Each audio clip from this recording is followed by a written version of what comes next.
Hi, my spooky friends, and how are you today? I hope you are doing absolutely fantastic. And welcome back to the Crocheted Caution Tape, where we talk about all things true crime, dark history, mysteries, and all things spooky. Now, before we dive in, I know it has been a while since we have done a true Crocheted Caution Tape video. There's been a lot going on. So, updates. So, I was getting ready for my shop to open, getting ready for that launch. And so I was focusing on that more. And I wanted to bring you guys into that, into my process of how I was doing it, what I was doing. Because I'm learning. We're on this journey together, Okay. But the past couple weeks, the week of the launch, it's been so if you missed it, 2 days before the launch was supposed to happen, I did get scammed by somebody trying to, well, they were saying that they were going to order some things off of me. Yeah, they weren't. But now I know. Lesson learned. Um, then the day of the launch, um, yeah, Etsy took its time to verify my account, so I was not able to launch my shop on the date that I wanted. But we were able to launch it 2 days later. So the shop is open. It's live. Go check it out. Uh, it is called the Crocheted Caution Tape. All together, no spaces on Etsy. I think it's crochetedcautiontape.etsy.com. We'll put that for sure up there. And I will link it in the description below. If that was weird, but yeah, okay. Okay. So, where did we leave off? We were talking about the Snowtown murders, and it was going to be a two-parter. So, recap. And yes, I will be using my notes because there's a lot of names and events, and I have the spider web or the rock wall to show all the interconnections between everybody involved. So, in May of 1999, John Justin Bunting, Robert Lee Wagner, and Mark Ray Hayden were arrested in connections with suspense linking them to several murders that they had found in an old bank vault in Snowtown, where they found 11 bodies in barrels in acid. It's so crazy. Also joining them was James Spiridon Vlasakis. All right, so we're gonna go just briefly the synopsis of the first 6 that we had discussed in the previous video. If you want more details, you should really go check out part 1. All right.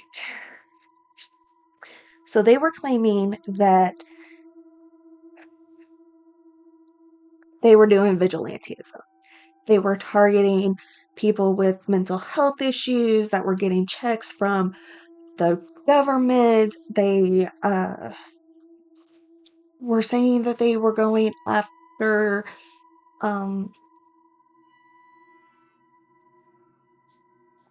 those under 18. And they said that they were going against them because of their experiences and their past. But they were seeing those people as the same as those a part of the LGBTQI plus community. They didn't see a difference between the two. There's a huge difference, but so their first victim was in August of 1992, and it was Clinton Trezise. Okay. And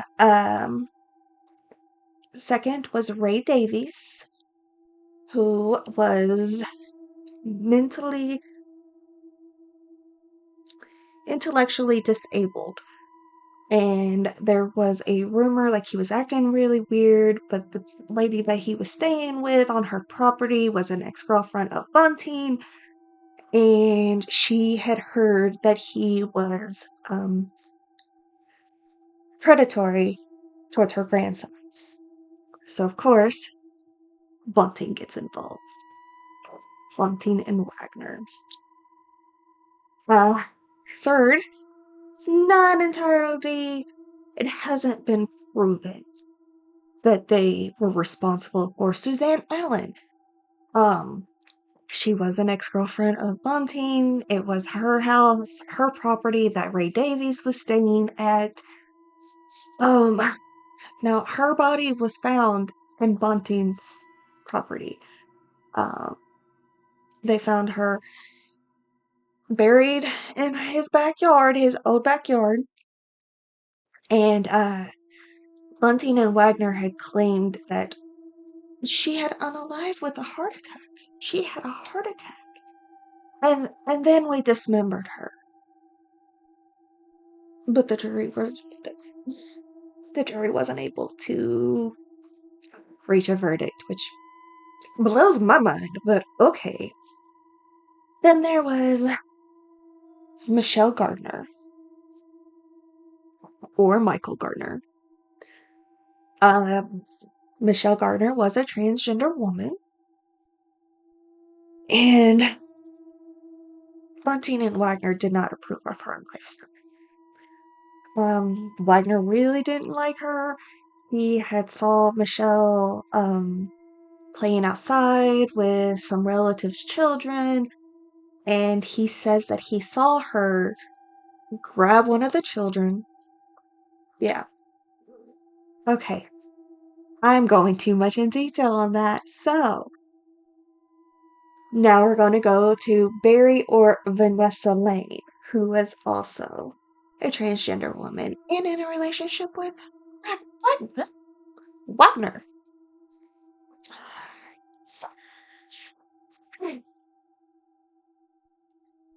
Then we have.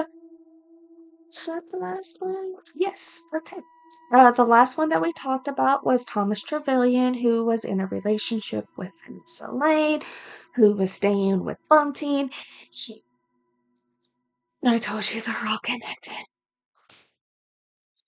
So, brief synopsis. You want to know more? Go check out part 1. I do suggest you go check out part 1 before diving into this. This is a very difficult story to learn about.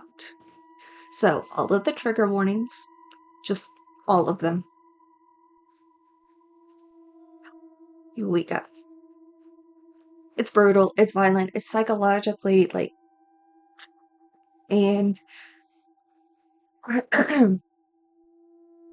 just all of the trigger warnings. Okay. Now, I have been recently addicted to making these market bags, by, Stephanie Zed on YouTube. She makes these gorgeous market bags, and I am currently obsessed with making them. So I got lots. But this one I'm working on right now. It's black and teal, so it's got a little bit of the black seeping into one side of the teal. I'm currently working on the handles, but the pattern is by Stephanie Zed. Love it. And great.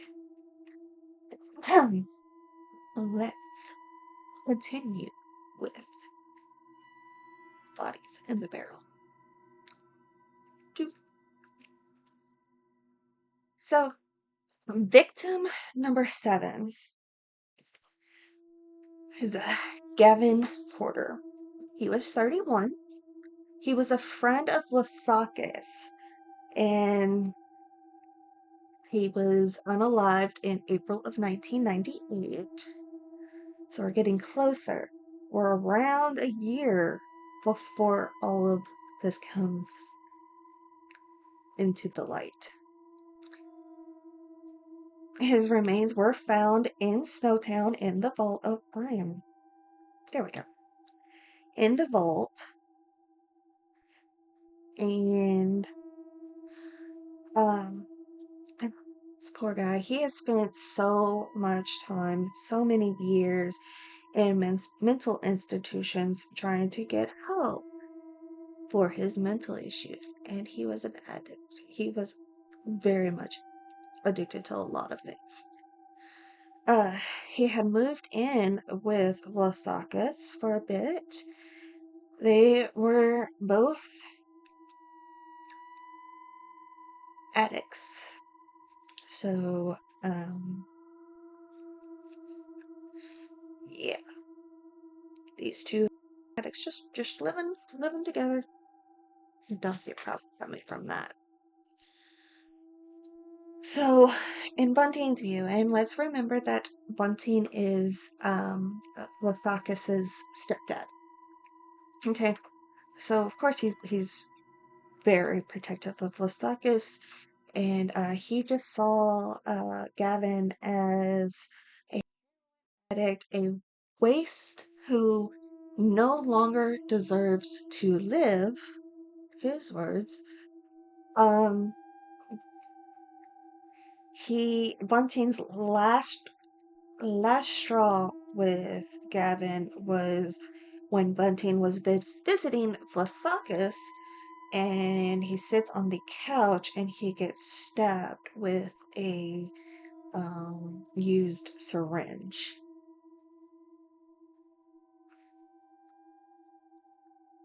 And that's enough to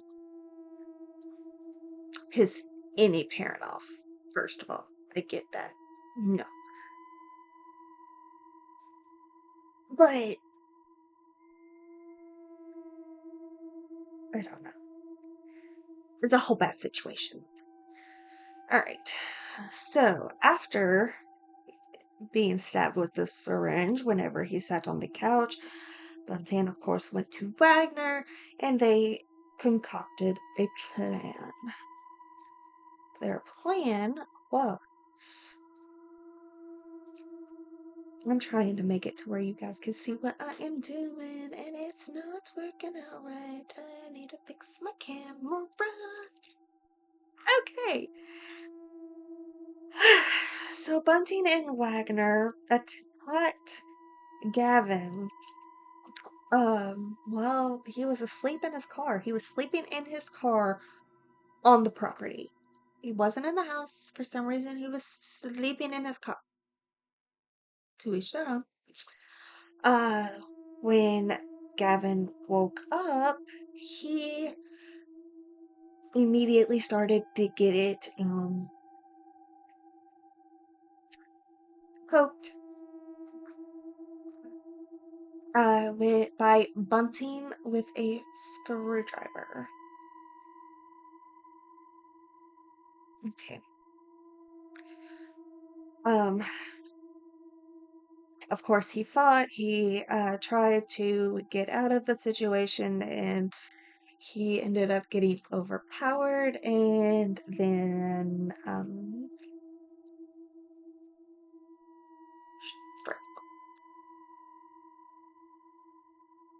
Lasakis had no idea that this was happening, okay? It was his friend. He did not know until later on when Bunting showed Lasakis the body right before it went into the barrels. That's all kinds of messed up. I can't. Ugh. But again, the whole thing is messed up. Victim number 8. Troy Yude, 21 years old. Troy was Lasakis' half brother, and they didn't get along. Lasakis did not like him. He had told Bunting that Yude had made predatory advances with him when he was 13. And Troy is older than Lasakis. So after finding this out, of course, Bunting went into a rage. They concocted another plan in August of 1998. And Bunting and Wagner woke Lasakis up in the middle of the night. Lasakis did not know what was going on. He was asleep. Then he's like being woken up. And he's like, we're going after your half brother. We're going after Troy. Okay, let's go. When they got to Troy, they they beat him while he was asleep. And sorry. Lasakis was involved in this one. And they didn't get along. Yeah. Not good things happened between them. So Lasakis had handcuffed him. Lasakis handcuffed him, and then Bunting and Wagner continued to tie him up. They dragged him into a bath where they continued to beat him.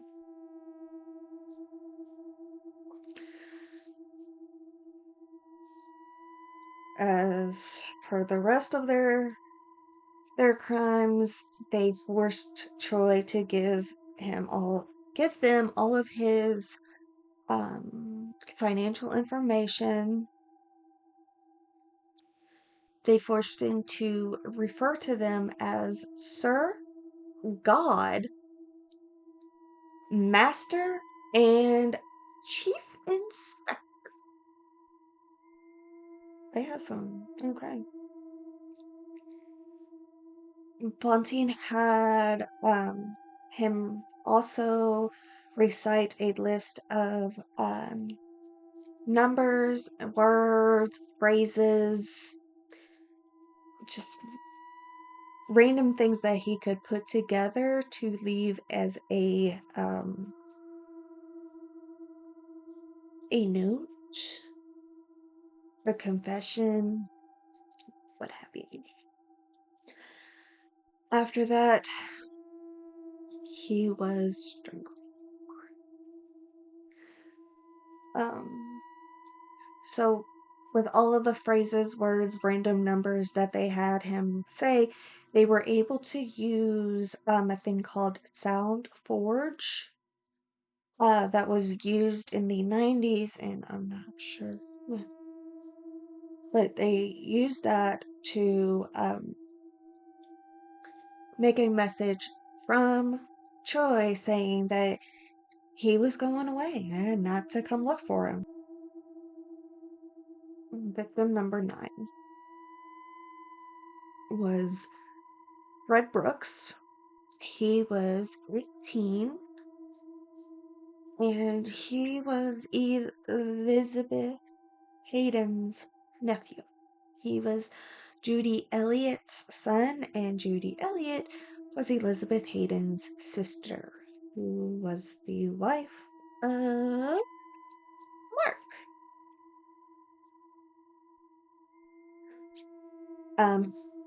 Jody Elliott was in a relationship with Bunting, so it's like going after his girlfriend's child. Okay.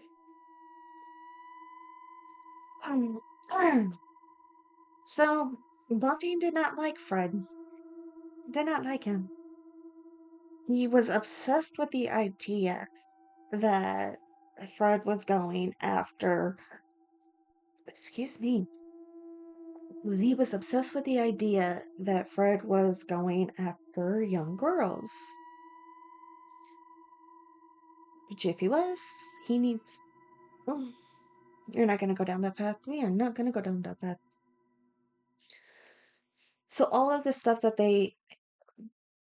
Bunting, Wagner, Hayden, and Vlasakas, it was, as far as I could see, it wasn't actually proven that most of these predators were actually predators. Some were, yes. But there were some that just, they weren't proven and they were just obsessed with the idea. As far as I could see, they could all be proven. So in September of where am I at? There I am. 1998. Fred found out that he was accepted into the Air Force Cadets, which was fantastic. He's going into the Air Force. Um, he was invited to a party to celebrate.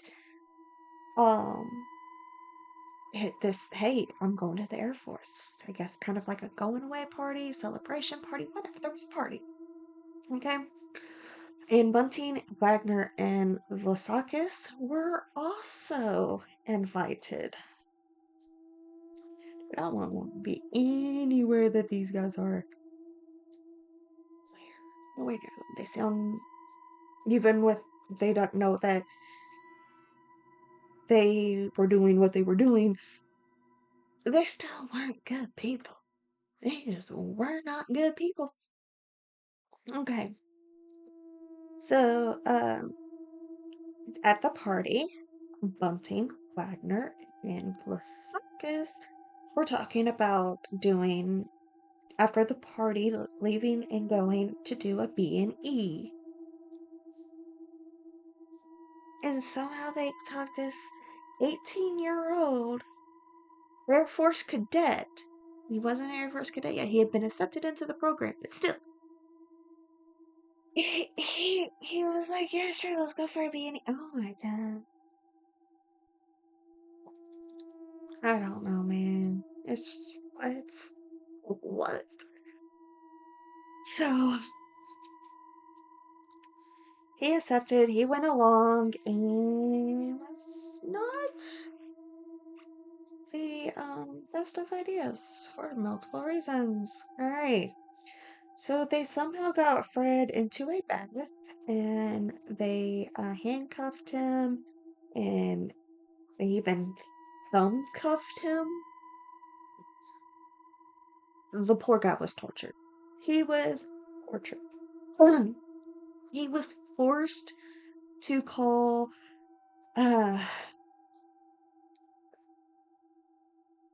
praised titles like Sir, Master, Chief Inspector, God. Part of his torture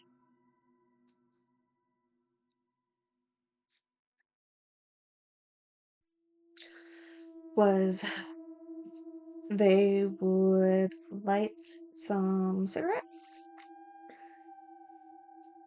and stick them in his ears and his nose, and they would just let it smolder.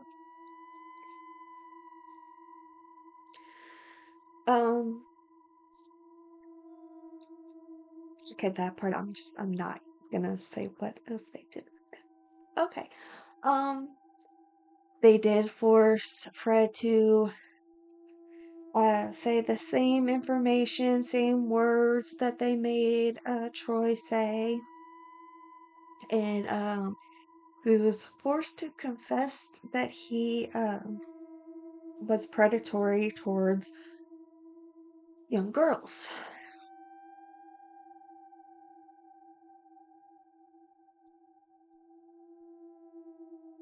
The torture then still continued. They injected several various substances.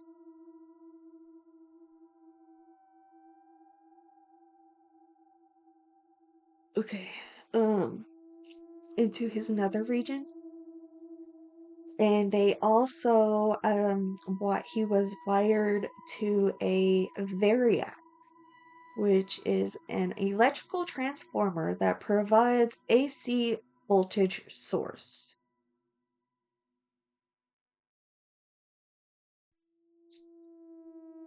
Um, they crushed his toes. They left a rag in his mouth, and they just continued to torture and beat this poor guy until he was unalive.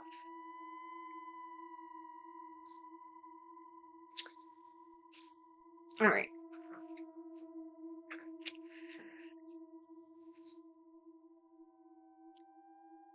Victim number 10.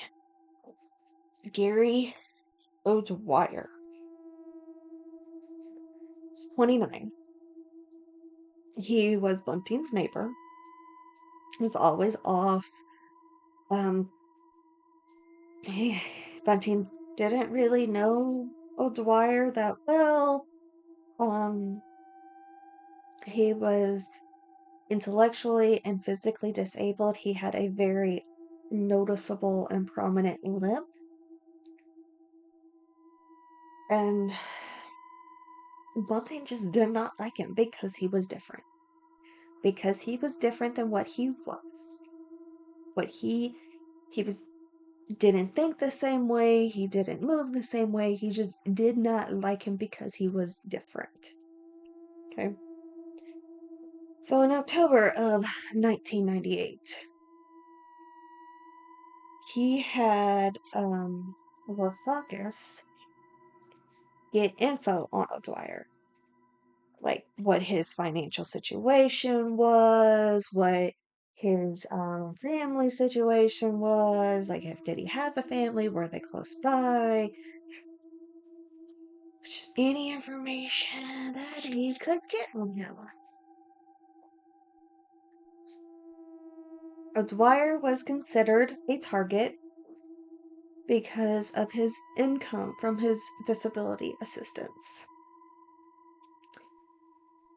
So the day of the unaliving, Lasakis was supposed to go to a party, but Bunting refused to allow him, which granted I'm pretty sure Lasakis is over the age of 18 at this point, and he wasn't allowed to go. Bunting made him arrange to have drinks with O'Dwyer instead of going to this party. That way, like, if he can arrange with O'Dwyer for himself, Bunting, and Wagner to all come and have drinks with him and get to know their neighbor. Yeah. Bunting got O'Dwyer very intoxicated within 15 to 20 minutes. Like, what? Had to placed it with something.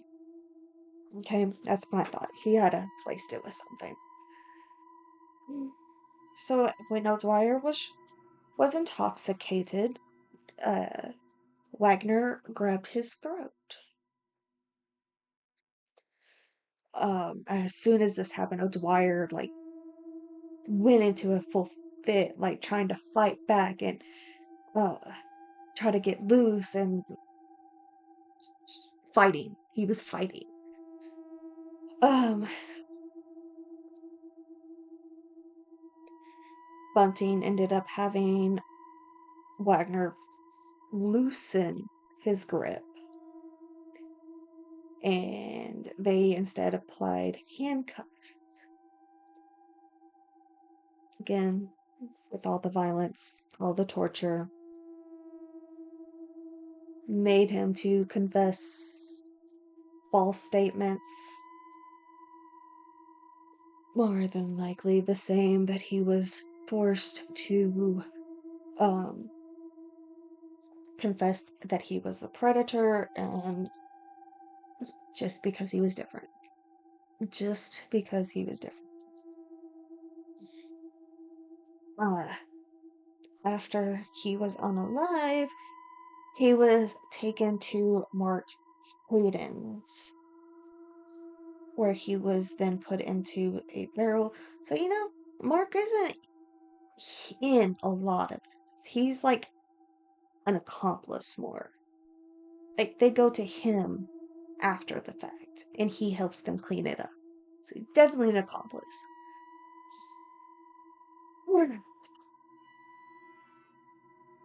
Victim number 11 was Elizabeth Hayden, who was 37. Now, Elizabeth was Mark's wife, Fred's aunt, Jody Elliott's sister, but Mark got her involved. Mark couldn't bear like holding it all in anymore, and he told Elizabeth. He told Elizabeth about the murders, about what he's done, what his friends have done. Bunting already strongly hated Elizabeth, and he didn't like her, and now she was privy to information that could be held against him, obviously. So, more fuel to the fire, shall we? So Bunting had told Vlasakis and Wagner that her knowing was a problem. Wagner felt the same. Wagner didn't like Elizabeth. He considered her a whore and a lowlife. So, November 21st, 1998. Mark and the children, his and Elizabeth's children, they had gone out for the night. They had gone to have like a daddy date or something. Like they were just going out and hanging out as a family. Just father, children, body. There we go. So Bunting and Wagner knew that Elizabeth wasn't with them. He knew that Elizabeth was going to remain at home during this outing. So Bunting had gone to her sister, Jody, and told her that Elizabeth was making passes at him, making advances, and that he had turned her down.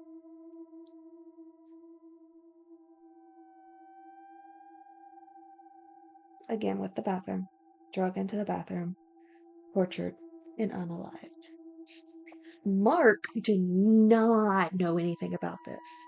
Did not. They left a rope around her and a gag taped supposedly, when Mark was shown what they had done with his wife, supposedly he left. He left. If that is true, what the I just don't know.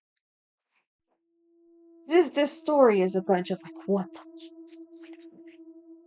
what were they doing? It hurts my brain. Final victim, David Johnson. Um, David was 24. Again, he was Lasakis's stepbrother. Okay? Uh,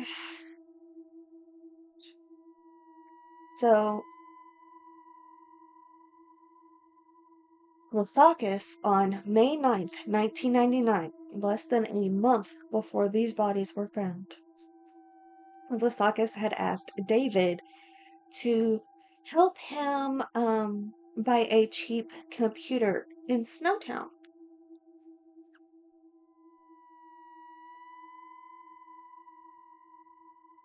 Okay. Well, he was the only victim to have actually been unalived in Snowtown. The rest that were found there were moved there. Okay.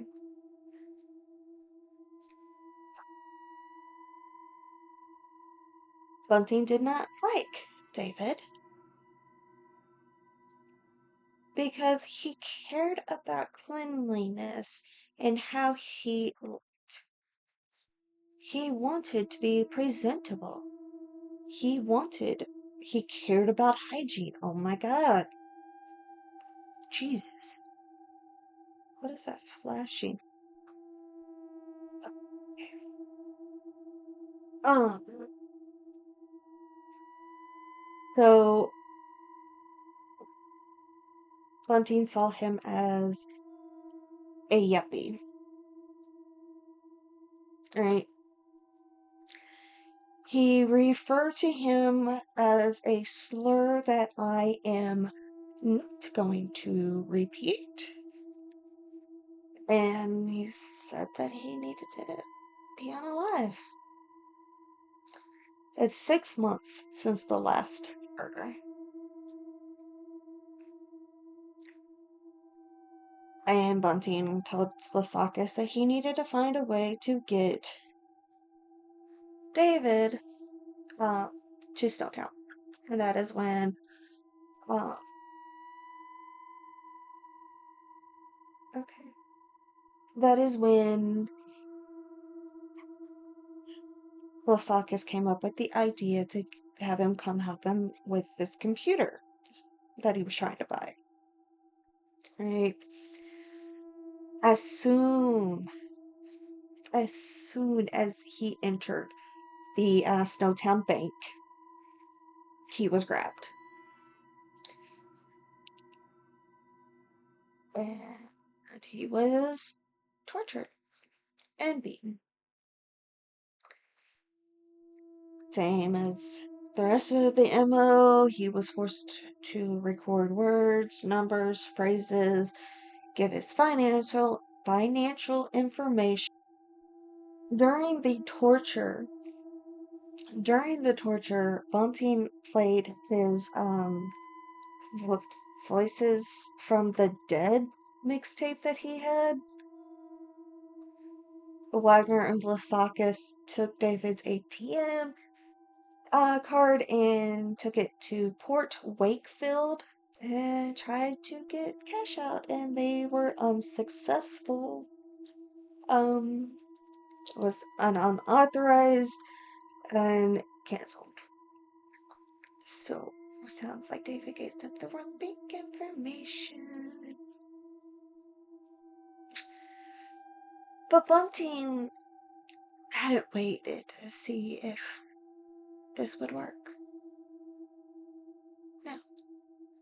So by the time that Wagner and Vlasakis returned to the bank to tell them that they did not have the correct numbers, David was already unalive.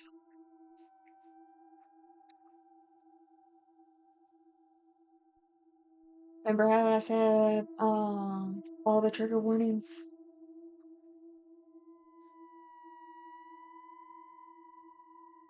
I warned you.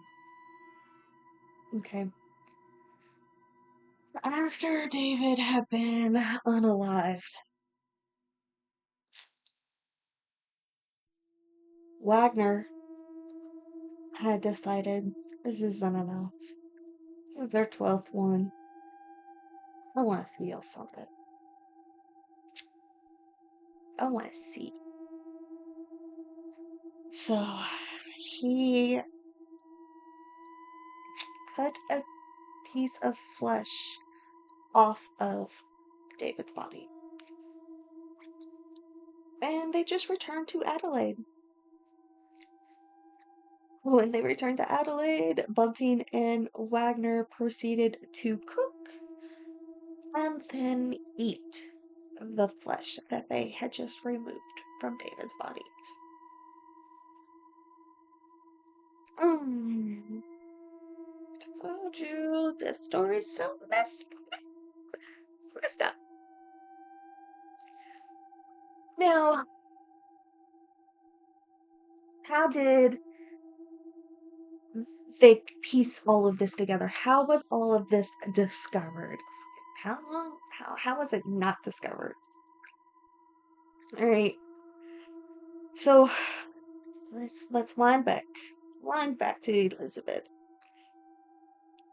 After Elizabeth was unalived, Mark went to pick up one of their kids that had been staying with Elizabeth's brother, Gary. They were watching Elizabeth's sons that were 11 and 12 for the weekend, like a little weekend uncle visit. Okay. Well, only Mark came to pick up the kids.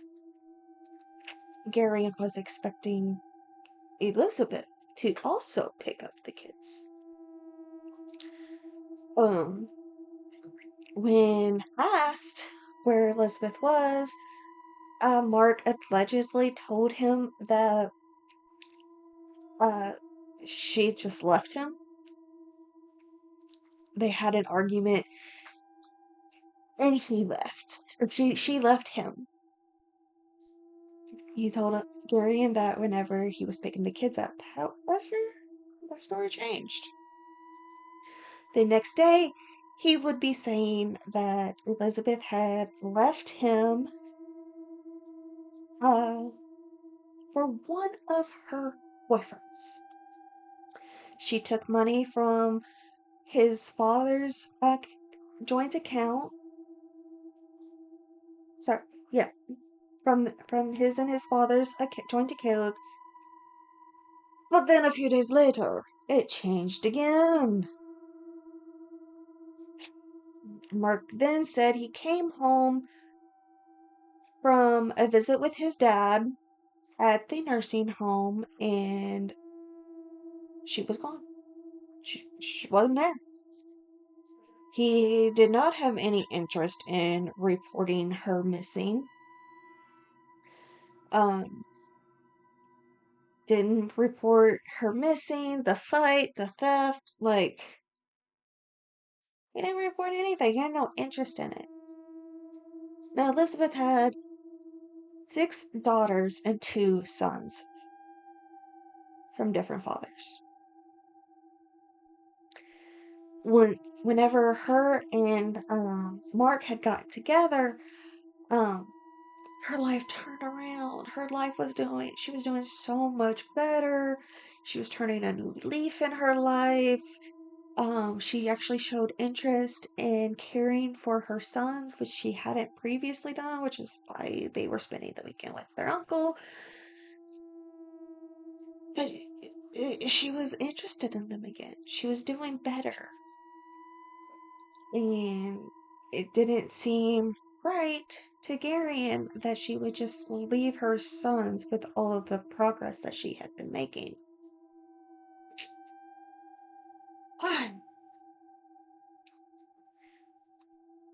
During this time, in investigating Elizabeth's disappearance, police connected the disappearances of Lane, Trezise, and Elizabeth. They they connected them. They were working in the shadows. It took them a long time to get the pieces together, but they were working on it slowly but surely. Um, so they were already watching Bunting and Wagner, um, and Hayden. They were watching the people that they were connected to. And they had noticed that a lot of the people they were connected to had gone missing with no trace. Um, Everything was very mysterious with these missing people. So, the police are searching Snowtown. At the same time that they're searching Snowtown, they are also um, searching Bunting's Salisbury North residence, his previous residence. They were using ground penetrating radar instead of cadaver dogs to search for any bodies. And that is whenever they found bodies that were buried there. They had a task force that was called Chart. They formed this task force to investigate all of the disappearances of, well, not all, the disappearances of the three: Lane, Trezise, and Elizabeth. Okay. There were 33 police from major crime scene examiners, and missing persons squad. Like they had they had everybody that they thought that could, yeah, they bred them all together. They're all looking for the same thing. But how did their investigation of investigating the missing persons of Lane, Trezise, and Elizabeth, how did police get to Snowtown? What how did they get there? So, sorry, my notebook is deciding to not cooperate very well. There we go. Well, they were watching Bunting, Vilsakis, Wagner, and Hayden. They were watching them, and they had noticed that Vilsakis was actually going a lot of back and forth from Snowtown to Adelaide. A lot of back and forth. And they decided to go to Snowtown to see, like, why is he going there? Snowtown is a very small area, and whenever there are movements around, the people of the town know. So that led them to the vault, to the bank, to the vault, where the barrels were. So after Vlasakis was arrested, he was sent to Glenside Psychiatric Hospital. He attempted to unalive himself 2 times. At first, his name was not released to the public. So when he was first arrested, he was sent to the Glenside Psychiatric Hospital, where he had tried to unalive himself twice. Um, His name was not being released for a while. Like, they weren't allowing images of him out, which is why in my little map of how everybody's connected, there's not an image for him, is because they were not allowing any images to be released of him. So after his stay at the psychiatric hospital, he went to James Nash House, which is South Australian Department of Corrections maximum security psychiatric clinic.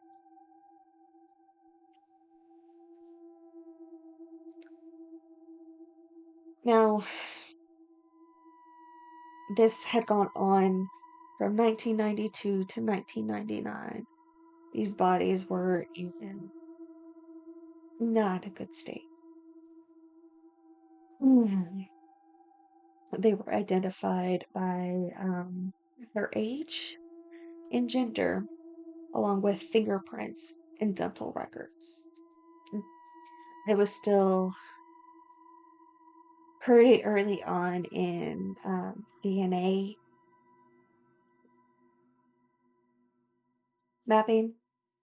It was too new for them to be able to use any DNA to identify. July 3rd, 1999. Wagner, who was 27, Bunting, who was 32, and Hayden, who was 40. They were jointly charged with 10 counts of murder. Lasakis, who was 19, was only charged with 1 count of murder. July 2002. Lasakis pled guilty to 4 counts of murder in Adelaide Supreme Court. He was given a life sentence, which was in Australia, it was a 26-year non-parole period. If he had not cooperated with police, if he had not cooperated with the police, that 26 life sentence with no parole period would have been 42 years no parole. The trial for Bunting and Wagner lasted 11 months. There were more than 220 witnesses. This trial cost $15 million to prosecute.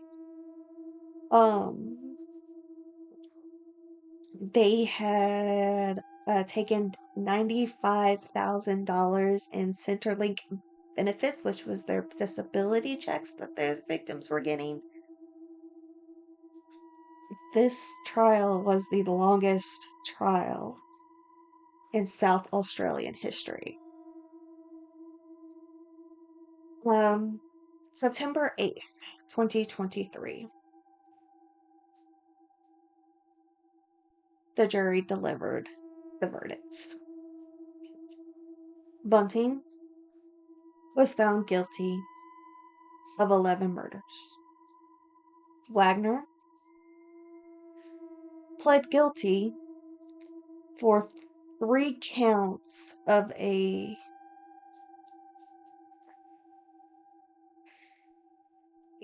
okay, so Wagner pled guilty to 3 counts, but then he was convicted of 7 more.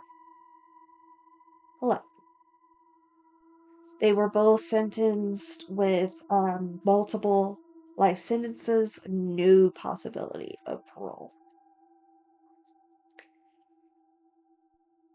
Hayden's trial was only lasted 5 months in 2005. Most of the details were known. The question was, what was his level of involvement? like I said, it seemed like he was always there after the fact. He helped them clean it up and hide it. It's more of an accessory. But let's see what the jury decided. They could not agree on if he murdered Troy Ude or Elizabeth Hayden, but he was found guilty of 5 counts of assisting an offender. He later pled guilty to assisting an offender in the Ude and Hayden cases. He was sentenced to 25 years, non-parole, 18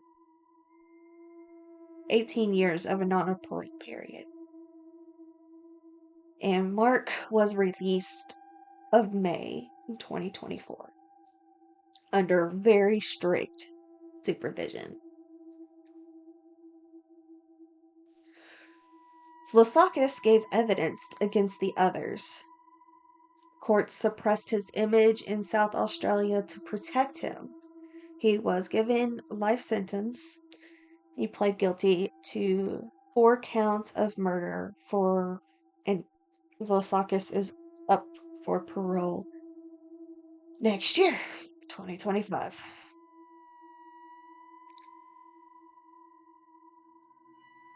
Now, the jury, like I said earlier with Suzanne Allen, that they were not able to come up with a verdict for that case. They couldn't decide. Blows my mind, but okay. That case was finally dropped in May of 27. Yeah, I told you. I told you it was a rough one. It was a roller coaster. Just so crazy. Like insane. Can't wrap my mind around it. I'm like, okay. So, that was the story of the bodies in the barrel. And, so now that things are settled down, the shop is open and whatnot. I know a couple months ago, I had mentioned, I had talked about doing a schedule of 1 week I will do a crocheted caution tape story, and then the following week I would do a vlog, and then a crocheted caution tape story. A crocheted caution tape story. Wow. And then a vlog again. Like alternate weeks. I still like that idea. And now that the things have like started settling down more, I will try to stick more to that now. Also, in case you couldn't tell, this is going to be released on a different day than typical. For the past year or so, I have been releasing on Sundays. Well, my schedule just changed at work. I have always worked Sunday through Wednesday at my job for the past 11 years. And it is now Thursday through Sunday. I'm still working nights,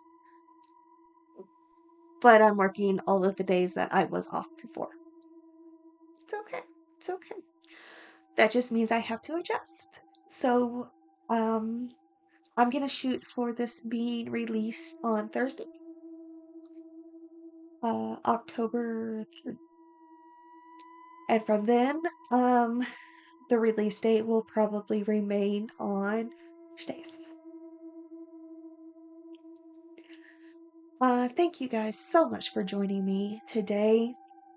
And, let's do some calming, we need to unload from that, because that is a huge, insane story. My next story I have an idea for, and it is not going to be true crime related, so, give us a little breather from that. And, let me see, what else? the shop is live. I do have the voodoo dolls, the ghosties, and market bags listed.